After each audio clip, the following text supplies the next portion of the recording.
بسم اللہ الرحمن الرحیم۔ آج کل ہر کوئی سنگل روم کی خواہش کرتا ہے، چاہے سفر میں ہو، باہر کسی ہوٹل میں رکنے کی بات کی جائے یا پھر گھروں پر رات کو سونے کی بات کی جائے۔ ہر کوئی اس بات پر خوش ہوتا ہے کہ اس کا اپنا الگ سے ایک کمرہ، رات اکیلے گزارنے اور اکیلے سفر کرنے کے بارے میں ہم آپ کو حضور اقدس صلی اللہ علیہ وسلم کے فرمان بتانے جا رہے ہیں۔ ہم آپ کو اکیلے رات بسر کرنے کے بارے میں بھی بتائیں گے۔ اللہ تبارک و تعالیٰ نے قرآن مجید میں حضرت موسیٰ علیہ السلام، حضرت خضر علیہ السلام اور حضرت ذوالقرنین علیہ السلام کے سفروں کا ذکر فرمایا۔ یاد رہے کہ سفر کے دوران انسان کو جہاں بہت کچھ سیکھنے کا موقع ملتا ہے، وہیں پر اس کو مختلف اتار چڑھاؤ کا سامنا بھی کرنا پڑتا ہے۔ حدیث پاک سے یہ بات معلوم ہوتی ہے کہ انسان کو بلا ضرورت سفر سے گریز کرنا چاہیے۔ بخاری میں حضرت ابو ہریرہ رضی اللہ تعالی عنہ سے روایت ہے کہ نبی کریم صلی اللہ علیہ وسلم نے فرمایا، سفر عذاب کا ایک ٹکڑا ہے، آدمی کو کھانے پینے اور سونے ہر ایک چیز سے روک دیتا ہے، اس لیے جب کوئی اپنی ضرورت پوری کر چکے تو فوراً گھر واپس آ جائے۔ یہ عام مشاہدہ ہے کہ انسان جب دنیاوی امور کے انجام دہی کے لیے سفر کرتا ہے تو بالعموم اس طرح عبادات کے قابل نہیں رہتا جس طرح حالت اقامت میں کر رہا ہوتا ہے۔ لیکن نبی کریم صلی اللہ علیہ وآلہ وسلم نے مسافر کو یہ بشارت سنائی ہے کہ اس کو اقامت کے دوران کی جانے والی عبادت کا ثواب سفر میں بھی ملتا رہتا ہے، جیسا کہ صحیح بخاری میں ابو موسیٰ رضی اللہ تعالی عنہ سے روایت ہے۔ وہ کہا کرتے تھے کہ نبی کریم صلی اللہ علیہ وآلہ وسلم نے فرمایا کہ جب بندہ بیمار ہوتا ہے یا سفر کرتا ہے تو اس کے لیے ان تمام عبادات کا ثواب لکھ دیا جاتا ہے جنہیں اقامت یا صحت کے وقت یہ کیا کرتا تھا۔ اللہ تعالیٰ اپنے بندوں پر کس قدر مہربان ہے۔ اسی طرح سے سفر میں اللہ تعالیٰ نے انسانوں پر عبادات کی تخفیف بھی کی ہے، چنانچہ سفر میں نماز کو قصر ادا کرنا سنت نبی صلی اللہ علیہ وسلم ہے۔ اسی طرح مسافر کے لیے دوران سفر روزے رکھنا ضروری نہیں ہے، جیسے کہ صحیح بخاری میں حمزہ بن عمر رضی اللہ تعالی عنہ سے روایت ہے، نبی کریم صلی اللہ علیہ وآلہ وسلم سے عرض کی، میں سفر میں روزہ رکھوں؟ وہ روزے بکثرت رکھا کرتے تھے۔ نبی کریم صلی اللہ علیہ وآلہ وسلم نے فرمایا، اگر جی چاہے تو رکھ اور جی چاہے افطار کر۔ ناظرین، یہ تو تھے چند احکامات جو سفر کے بارے میں احادیث میں بیان ہوئے۔ آئیے اب آپ کو بتاتے ہیں کہ اکیلے سفر کرنا کیسا ہے۔ عام مشاہدہ ہے کہ اکثر لوگ سفر پر اکیلے روانہ ہو جاتے ہیں۔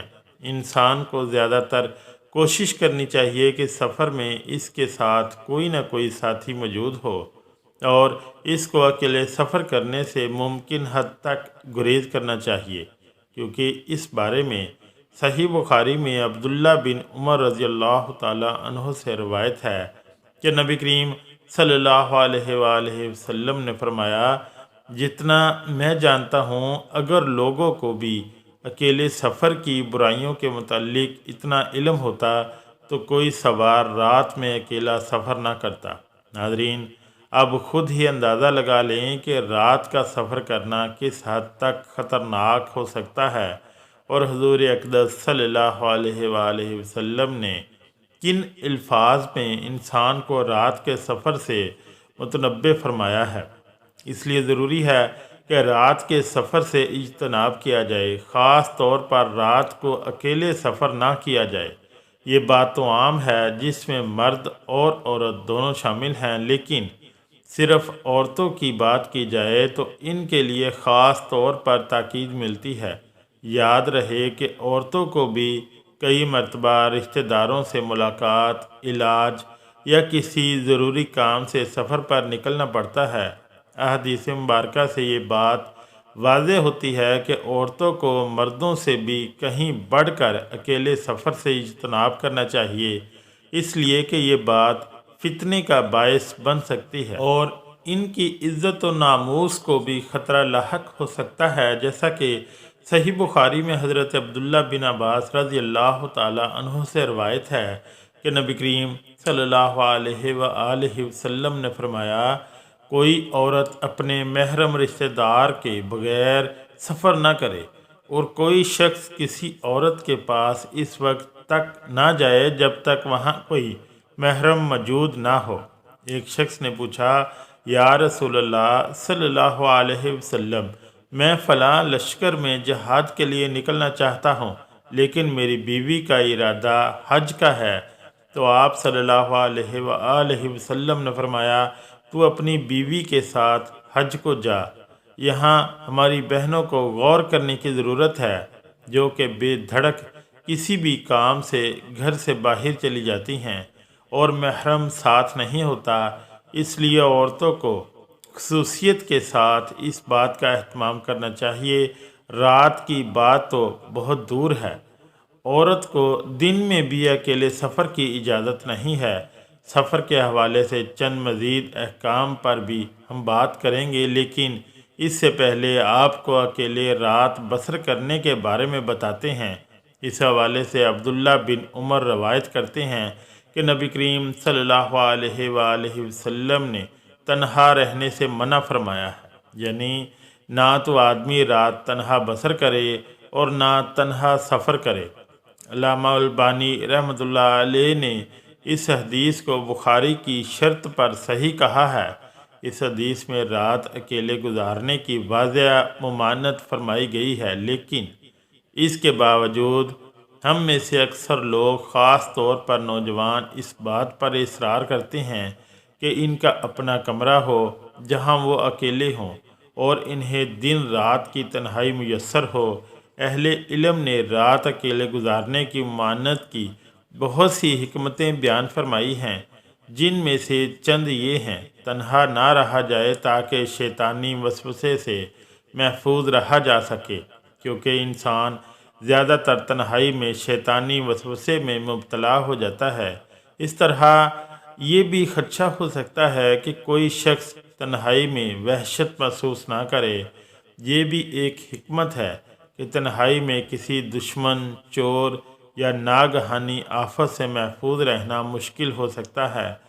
تنہائی میں کسی بھی اچانک مصیبت، بیماری وغیرہ کی صورت میں کوئی نہ ہو تو پریشانی ہو سکتی ہے۔ یاد رہے کہ رسول اللہ صلی اللہ علیہ وآلہ وسلم کی ہر نصیحت پر عمل کرنے میں خیر ہے، اسی لیے بغیر یہ سوچے کہ اس بات میں کیا حکمت ہو سکتی ہے، مسلمان کو حضور اقدس صلی اللہ علیہ وآلہ وسلم کی نصیحت پر عمل کر لینا چاہیے۔ اس میں اس کے لیے بہتری ہے۔ یاد رہے کہ انسان کو اللہ تعالیٰ نے ضعیف اور کمزور پیدا فرمایا ہے۔ رات کا وقت ہو اور اس پر کوئی بھی کسی قسم کی پریشانی آ جائے اور مدد کرنے والا کوئی نہ ہو تو خود ہی سوچ لے کہ اس انسان کی حالت کیا ہوگی۔ پہلی رات ایک جگہ پر اکٹھے بسر کیا جائے، اس میں خیر اور بہتری ہے۔ ویسے تو مقولہ مشہور نہیں ہے کہ ایک اور ایک دو نہیں بلکہ 11 ہوتے ہیں۔ جب انسان کا کوئی ساتھی ہوتا ہے تو انسان کے لیے ایک سہارا ہوتا ہے۔ اس لیے چاہے سفر کریں یا گھر میں رات بسر کرنے لگیں تو کوشش کریں کہ اکیلے نہ رہیں، بلکہ کسی کو اپنا ساتھی ضرور رکھیں۔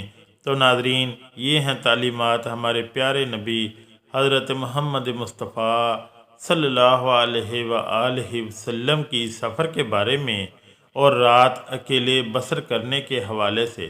ہمیں چاہیے کہ ان تعلیمات پر عمل پیرا ہوتے ہوئے اکیلے سفر سے اجتناب کریں اور رات اکیلے گزارنے سے بھی اللہ تبارک و تعالیٰ سے دعا ہے کہ اللہ ہمیں سفر اور حضر میں نبی کریم صلی اللہ علیہ وآلہ وسلم کی سیرت و تعلیمات کو مد نظر رکھنے کی توفیق عطا فرمائے، اور اللہ سے یہ بھی دعا ہے کہ اللہ ہمیں دین کی سمجھ نصیب فرمائے اور اس کے مطابق زندگی بسر کرنے کی توفیق عطا فرمائے۔ آمین یا رب العالمین۔ ویڈیو اچھی لگی تو چینل کو لائک اور سبسکرائب ضرور کریں۔ شکریہ۔ اللہ حافظ۔